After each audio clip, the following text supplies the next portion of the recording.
Welcome to our podcast, Disability Warriors, The Download, powered by Liner Legal, your disability warriors, fighting for dignity, justice, and the benefits that you deserve.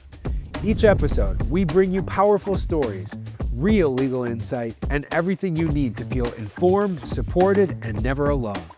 Whether you are navigating the complex disability process yourself, supporting a loved one, or just want to understand the system a little better, you're in the right place. Make sure to hit follow now so you never miss an episode. And if you're ready to take the next step, head to our website at linerlegal.com to schedule your free case review. Because your voice matters. Your fight matters. And we're with you every step of the way. Let's dive in. Welcome back to another episode of Disability Warriors, The Download. I am so excited and I'm inspired by the guest that we're having on this week, Wes Hamilton.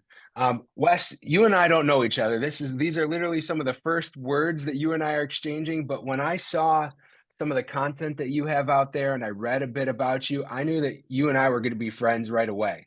So I'm not trying to put pressure on you, I'm not, but let me tell you why. Because, and I know that this is your whole thing, so I'm gonna let you tell the world about it yourself. But I think that you and I have both built careers around this idea that disability is the wrong way of looking at people. And we are both you and I have challenges, but we're differently abled. We are, and that's kind of the core of your organization, disabled, but not really, right? Absolutely. And that's literally been everything for me is, even though, since I was born, I've had some health challenges that made my journey different than other people. It just means that I'm more blessed in other areas than others are. I saw this one video where you were doing like some powerlifting. I was like, this guy could put me over his head. That's not disabled. But I'm so glad that you and I are getting a chance to connect and meet, and thank you for joining me. Tell us a little bit about your background, then I want to hear about disabled, but not really, but tell us how you got to this point. No, absolutely. Thank you for having me. Definitely an honor to be speaking with you. So a little bit about my background. Well, I'm born and raised in Kansas City, Missouri. And maybe about 13 years ago, my life just changed drastically. And so prior to that time frame, I always say kind of giving a background to some of my lifestyle before. It's something that you could probably read in a book or see on TV somewhere. I definitely believe that I was a product of a different narrative that I never created of my own. But at the same time, 13 years ago, I acquired a spinal cord injury due to multiple gunshot wounds to my abdomen. And at that time, I didn't understand that my life was about to become amazing. Um, and so, so now here I am. I'm sitting in front of you, speaking with you as a founder, a philanthropist, an athlete, a model, a father. Get that out there, model. This guy's a model, folks. We're bringing the heat on the Disability Download. So, for me, I wear a lot of hats now. I wear a lot of hats that I can take ownership over. But my background was really built around a little bit of struggle and change of perception. And that is kind of like the life I live now is one that I'm living daily to learn new experiences. I don't live to know anything. I wake up to learn more. And so I'm a world traveler. I've just done so many things in my 13 years, man, that I don't even know how to put a title to it. I always just try to sum everything up by telling people that I'm just Wesley Hamilton. And I know that's crazy to think, but everything that I do and my reality is shaped around who I am. And so as long as I take pride in the person that I am, I know that life for me is not done. So I can't give you a title that I might not have a few years down the line because it becomes better. Right. So Yeah. again, I'm definitely a person of truth. I'm definitely a person to be modest, humble. I think that's a lot that people could say about me. Probably like now, I don't run and gun with like my struggles as much as I'm humble because I know what they've made me into and helped me become. So take me back, right? So 13 years ago, have this injury, spinal cord injury. Um, Was it the light switched right away and you're like, this is the blessing that's there? Or take me through that process because I'm sure there's a period of time where you're like, my life is over. It's almost like grieving a loss. But I want to hear how people who are in that moment that you were, where what's my life going to be now, get built up to who Wesley Hamilton became today. No, I mean, I definitely didn't have this mindset my whole journey, right? At the Yeah. beginning of my injury, I mean, I before my injury, I believed I would be dead or in jail by the age of 21. It was just the lifestyle that I lived.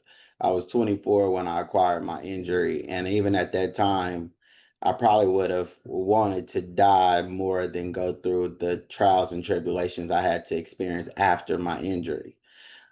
Waking up in that hospital and just finding out that you're going to be paralyzed from the waist down for the rest of your life, for me, it wasn't something easy to accept. And it wasn't about the change of my body as much as it was going entering something very unknown. You know, Yeah. I take a lot of pride in social media and my work now to make people aware of the amazing things individuals with disabilities can do. But at the time of my injury back in 2012, there wasn't a lot of information that inspired me to be like, oh yeah, I'm paralyzed, but who cares, right? No, I Right. definitely cared. I cared a lot. And Yeah. I cared about, how I was going to be seen by my peers. I cared about, what was work and life going to look like. I became more debilitated by the circumstances at the beginning of my injury. I was about 200 and I say 250 pounds, give or take. And I had never been like a smaller guy or working out. I know you shared in the intro, you see me pushing some weight over my head, but none of that strength or willingness came till after my injury. But before I was just a big guy. I'm 5'5", so I'm not very tall. So kind of height and weight, you can kind of do your own image of what that could look like. But nah, man, like that weight really caused a lot of health complications for me at the beginning of my Sure. injury. Um, not only just that, let's just say like, understanding his life and understanding how it can drastically change. No one around you has knowledge of what a disability or how to handle disability is supposed to be.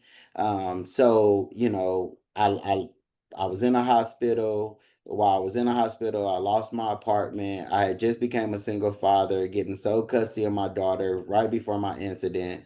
So there were a lot of things that I was battling, even in thought of like, man, I gotta have a caregiver the rest of my life. My mom and them, they took off, took off of work and did all these things to help me, and nothing geared me to be independent, first of all. So I I truly understand those that are going through the things that I went through at the beginning of my injury because I was lost. I didn't know. Not even just lost. I was hopeless. Right. Like I really. I mean, I had grew up really pushing myself to be independent in this individual that I could say, yeah, I did that. And then acquiring this injury, I would just it like it set me back like 10 years. It felt like. Yeah. And now as I'm trying to be independent, I'm needing to be cared for. So within my first year of my injury, I ended up dealing with something that people with spinal cord injuries and certain mobility issues acquire. It's called a pressure sore. And so I ended up getting a pressure sore maybe at the end of my first year, which led to which led to 2 years of bed rest. So I went through about 21 hours a day of bed rest.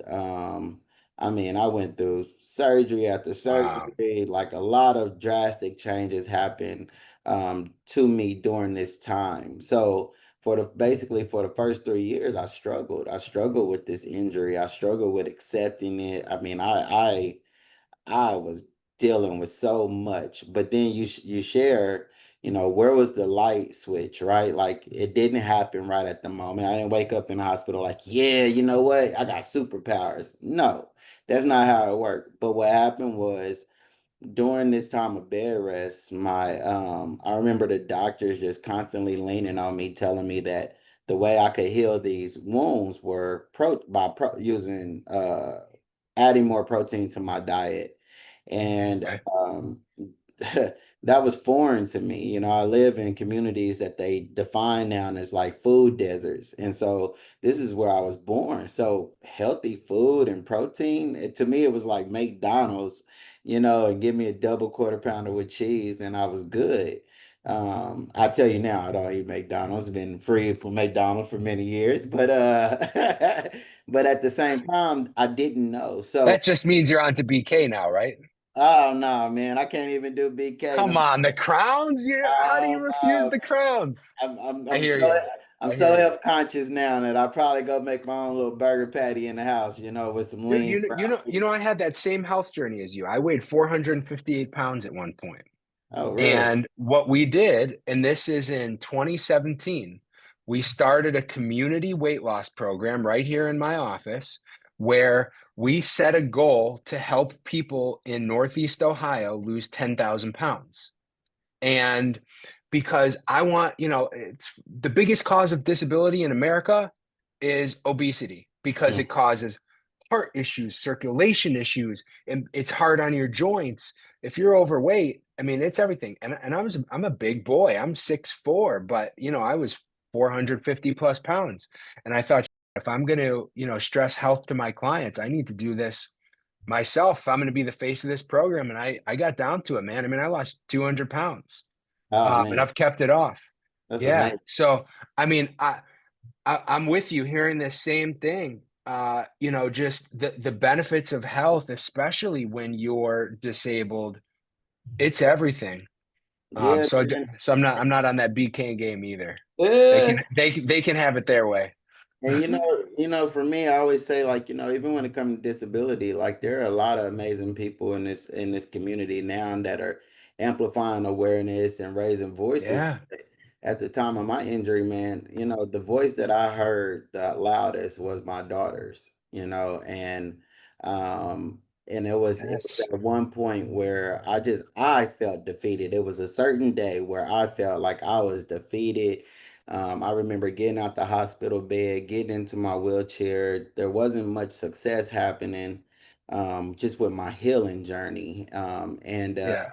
I remember my daughter looking at me and she just said a few words. She said, "Daddy, you're getting in your Superman chair."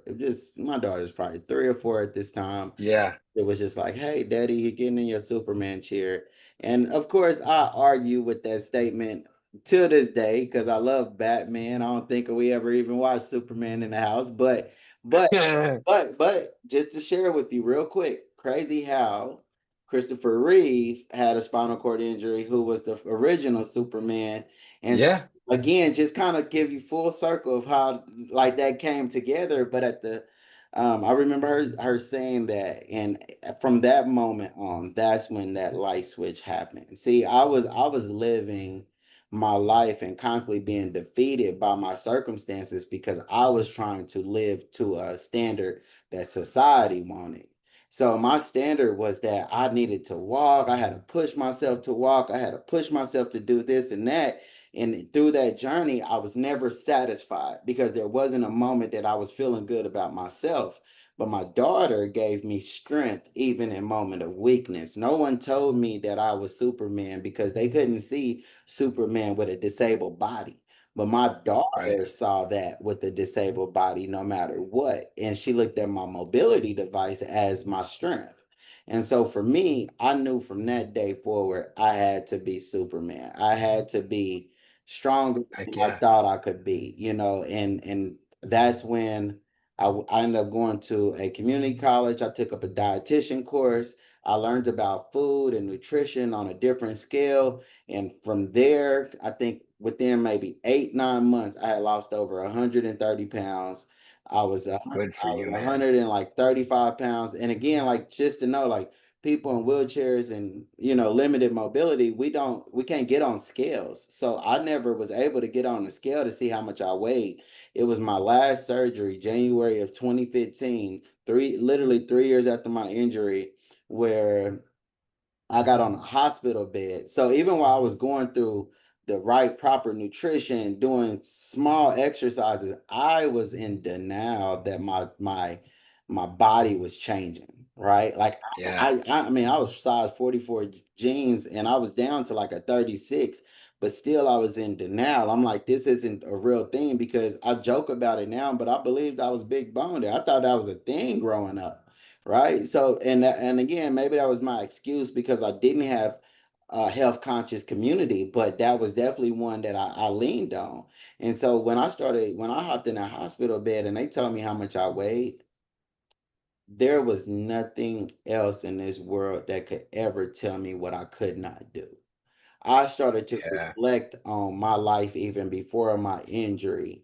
I wasn't a happy person, but was I not happy because of circumstance or because of what I looked at in the mirror every day? Was I not happy because I wasn't the healthiest version of myself, which created a negative mindset? We know what the effects of food and things can do to you. But at that time, I didn't know. So I was just consuming all the bad chemicals and things. Sure. I was changing my mindset, and now I'm doing freshly foods, doing the proper things to make sure that I'm good. And my mind was so clear that I never even looked at my disability as a problem moving forward. It was more like, man, I am disabled, but not really. And it was that I'm disabled based on society's perspective of what that limitation looks like. But if I was able to do something I could not do walking, there's nothing you can tell me that is debilitated within my own self outside of the lack of mobility I have in my legs. But as long as I can strengthen my body up the way I need to, I can live life the way I want to. Yeah. That's been that's been my journey ever since. You said something that's got me so curious. So like, you know, you're you wear multiple hats, but your probably biggest persona, what people might know you as is even just through your organization is an advocate for the disabled. Mhm. What I want to know though is, now that you've acquired all this knowledge, that's your daily focus, and you've learned all these lessons, think back to, the first 20 plus years of your life where you were just living in a different world. Um, are you trying to use what you've acquired to infiltrate that world and show those people who maybe they grow up thinking they're either going to be in jail or dead, that there's another way? Is that one of your focuses too? Yeah. Oh, absolutely. I mean, as much as I want to empower those with disabilities, I also believe like maybe I was disabled mentally before I became physically. The limit Yes. if disability is a limitation, if I put the wrong password in my phone, it doesn't say wrong password. It says disabled password, right? Like your phone is disabled for a limit to time and then it comes back. So for me, Yeah. I don't look at disability as such a physical limitation as much as it can be more mental. And so absolutely, I do the work for all the communities that I represent because of the mindset. The mindset that I have now can be a freeing mindset for so many people before and after injury. And I also want to teach people that just because where you are today might be physically able, at some point in your life, you're going to need these lessons that I'm teaching to those that are disabled to empower you, because you will have a change that happens, whether it's now or it comes with age. But there will be a time where the same things that I use to get my day to day moving, someone else will need, no matter when or where they are in life. And so I absolutely use my practices and my work and my journey to empower everybody, but the mindset, right? Like I really go into communities and teach people, I just never grew up with anyone telling me I could create my own reality. Like it's sometimes you hear, you could be whatever you want to be in the world. And yes, that probably says like you could create your own reality, but with circumstances and situations, you start to embody what's around you, right? So you become a part of your community. And if your community isn't thriving, you can't really see a lot of that coming. But for someone to say, man, despite your circumstances, that you can still create your own reality, that to me has power, and that's a message that I definitely go out and try to share with people, because I can't change your circumstance at all. I can't change if you can't pay $2 more thousand in rent. I can't tell you to get out of the community you're going where it's reasonable for you to pay, right? But I can tell you that you can look at the lots and the negativity that is in your street corners, or you can find the roads in the concrete, right? And you can see that as something that can flourish and become something that's beautiful, and that can be you, right? And so I literally try to meet people where they are, but let them know, not only just with the vision of changing your reality, you also got to educate yourself. You got to read. Like, I'm an avid reader, man, and I never read books until my injury. But I would tell you that if I'm going to learn something, if I want to embrace something different, I'm going to pick up a book before anything, because there's a story to tell in there that doesn't make me feel alone out here. Yeah. I'm just listening to this and I keep thinking your daughter is a lucky girl to have you because she's just getting like the benefit of all of these experiences and stories and your growth over time and to be able how old is she now? 15. 15. So to be able to just like inject that into her every single day, just the positivity and the lessons. I mean, I'm telling you, man, I've never met your daughter, but I know that she's gonna crush it in the world because of everything that you must be talking about with her every single day. That's beautiful. That's Yeah, beautiful. man, I plant the same seeds. For me, my parents, I didn't have the opportunity of parents that was able to really plant seeds into me. I think Yeah. through my journey, I've taught my parents so much about life. And Isn't but that now something? I get to be the parent that can really plant the seed for the next generation of me. And that's my daughter. And so if I'm reading a book, I try to encourage her to read a book. If I'm listening to a podcast, I try to encourage that. If I'm living, if I have to experience a life lesson, I'm showing her and teaching her what that lesson was. Sometimes even through success there's challenges, right? Yeah. So like even with me, like I grew up thinking I'd be dead or in jail 21, and then 10 years later I'm on magazines and articles and TV, right? Catch me on Netflix if you want to. And for me, that created a level of imposter syndrome, that created a level of insecurities within myself, because now I'm like, I don't even know how I feel about just being out there like that, right? Yeah. So these are things that I've taught my daughter. And then again, like, but service, right? Like, at the end of the day, I can tell you how amazing my life is. But the best thing I ever did was, before I left off that hospital bed from healing from my last surgery, was create Disabled But Not Really.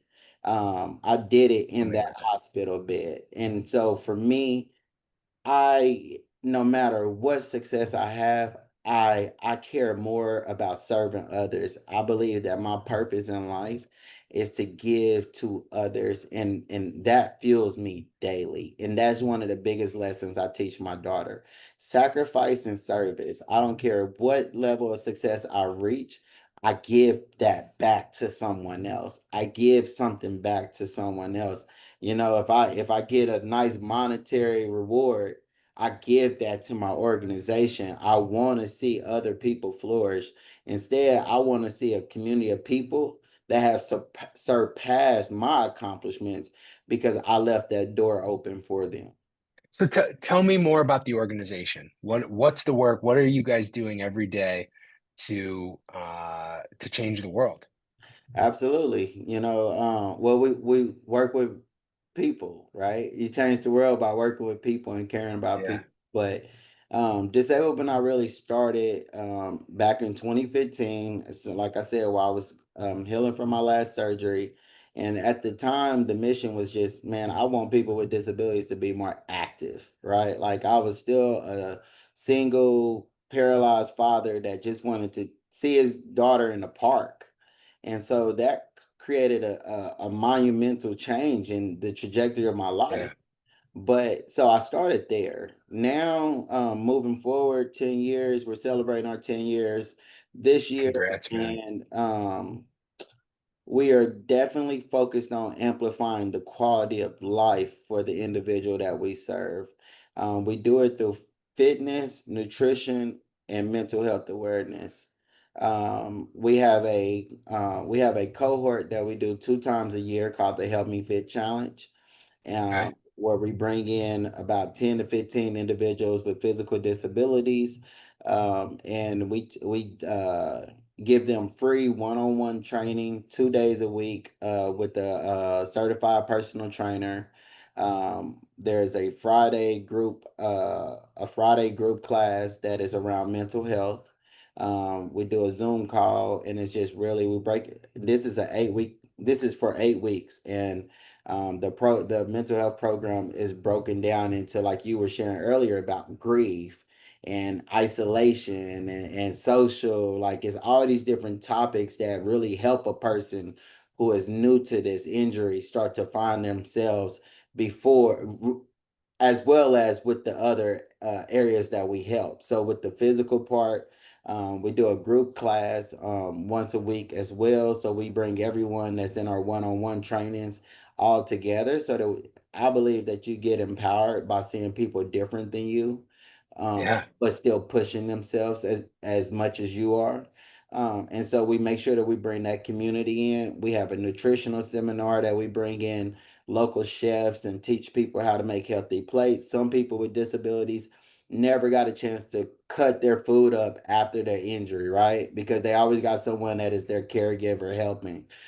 So we give people that experience and that confidence to know, like, you can do it, and we bring in different adaptive tools. And then one of my favorite pieces in our program is the graduate, like before our graduation, we do a confidence shoot.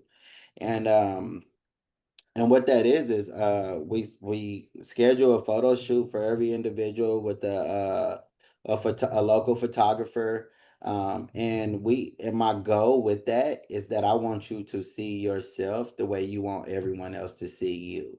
I, That's and beautiful. and again, through my journey, I mean, I had a camera in front of me taking my pictures before I was okay with looking in the mirror, right? Because I was accomplishing so many things that I became so inspiring, but I hadn't really owned the journey yet. And so when I'm taking people through this cohort, our belief is that we're teaching you to own your journey. So by the end of it, you get to show that ownership. You are now accepting everything that is with you, right? You're accepting your mobility device. You got people that don't want a picture in a wheelchair, right? At the beginning. Right. And then Sure. at the end, they popping willies. You got people that, we've had people that rode into the space, and now they're walking on canes or crutches because they learned that they had more mobility. But that Help Me Fit challenge is, like I said, it's 2 times a year. It's about 10 weeks long. We really be intentional about working with each individual, to really give them that confidence. Our pillars is courage, confidence, and competence. And so we really try to embody that through our program. Other than that, we do a lot of community work. We're actually working on a new facility at the moment. It's going to be a wellness center that is focused on fitness, mental health, recovery, and co working. I think that there's not a lot of opportunity for people with disabilities in the workforce when you think about just co-working and community. And so I wanted our new facility to embody that concept. Like for a person with disability to know, like, hey, you can be a part of this type of community is very important to me. And so again, all of it is around quality of life. So just because I can make you physically fit doesn't mean you want to be an athlete tomorrow. You Right. might just want to be physically fit to be in a park with your child, but that doesn't mean that you don't want to go back to work. And maybe home isn't the right place for you to work or have confidence to work. So come to our space where we know you'll have confidence because you get to see more people like you thriving and trying to have a quality of life the same way as you. So that's been my new venture within disabled but not really ours are in it's been amazing. I'm actually in a new space now, and faith works really well, and we've been here and we've accomplished some things and we're still building, and it's been amazing, man. So I'm really grateful for what we've done in the 10 years, but again, we've continue to impact. We do such an amazing job with being intentional with the work that we do, and we see success in so many people. Yeah, everything that you're saying is just hitting me right in my core because I mean, you and I have very different, and it's kind of the focus of the whole thing. We have different gifts that are allowing us to give back in different ways, in terms of what we do day in and day out. But um, where it comes from is the same place, right here, man. And I'm so incredibly grateful that you're giving back and you're changing the world. And it's inspiring to me because I'm sure it's the same way for you. There's hard days, Yeah, right? There's hard days, but when we're having those hard days, I think about a story like yours or the people that you're helping or, my clients and um, just we do this because it takes somebody who recognizes that they have these different talents to change the world. And I want you to just keep doing that. And I'm so excited to hopefully somehow be a part of your journey and helping you make the world a better place, man. And thank you so much for joining me today. absolutely, man. I think that people can perceive disability as being such a limitation or a problem. But when you really accept disability and accept it around you, you realize that it has powers of its own. Just because I don't have the mobility to walk does not mean that anything was taken from my mind, right? Doesn't mean that my mind cannot be amplified. I've taught so many people the power of the mind that it's been one of my biggest gifts is that Yeah. I am so fully aware and okay with the lack of mobility that I have because my mindset has taken me to more places and let me see more things that I think my legs would have ever done. Yeah. That's beautiful. That's beautiful. Thank you. Yeah. I really appreciate this, man. I really appreciate the platform that you've created to Thank really you. amplify voices like mine. So I'm grateful for this talk. And when we log off, you're gonna have to tell me how to get into modeling, man, because I mean, I've got the face for it. I just need to meet the right people. No, but seriously, thank you so much. Wes Hamilton, you're inspiring to so many, and thanks for giving us your time today. Absolutely, man. Thank you. Yeah. Thanks for tuning in to Disability Warriors The Download. If today's episode inspired you, educated you, or gave you hope, don't forget to subscribe, leave a review, and share it with someone who needs it. Need help with your disability claim? Visit linerlegal.com today to schedule your free consultation. Stay connected with us on social media for more stories, insights, and victories from the disability community. Until next time, stay strong, stay empowered, and remember, you are not in this alone. Because your voice matters. Your fight matters, and we're with you every step of the way.